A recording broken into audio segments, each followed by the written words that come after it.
The apps and institutions that are popular today are easily censored.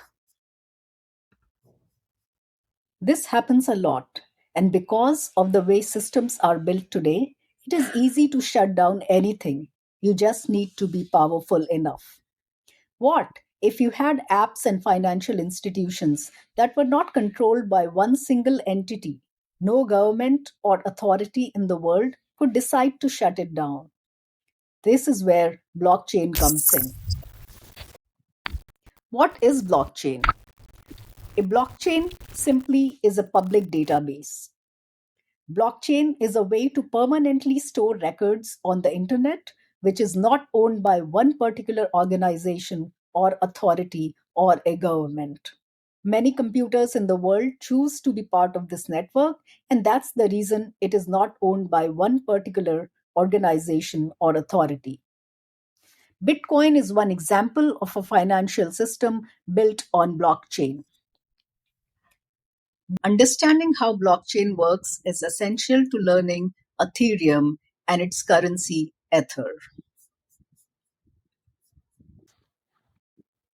Now that we understand the basics of blockchain, let's dive into how it actually works, step by step. Imagine a digital ledger constantly being updated and verified by a global network of computers called nodes. Let's take an example of a transaction where a user is sending a cryptocurrency like Bitcoin to a friend. In the first step, the user initiates the transaction by going to perhaps an app on their mobile like Coinbase.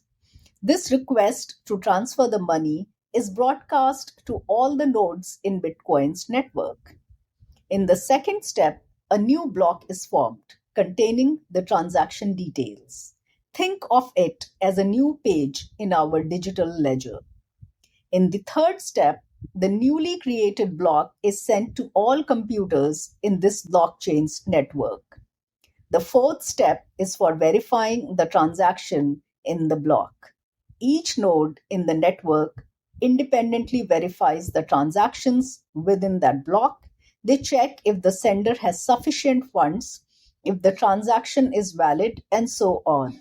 Once verified, the node that successfully adds the block to the chain, often through a process called mining, receives a reward, typically in the form of cryptocurrency for their computational effort.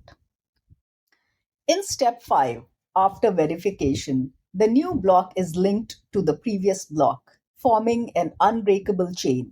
This is what makes it a blockchain. Once a block is added, its data is virtually impossible to alter.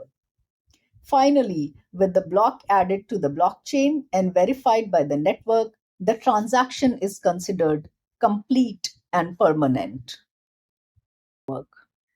We say that blockchain is decentralized and censorship resistant. It is decentralized as the data in a block cannot change without changing all subsequent blocks, which would require the consensus of the entire network. It is censorship resistant as no one person or organization has authority over it. It's collectively owned by everyone in the network. Now that we understand blockchain, we can get to Ethereum.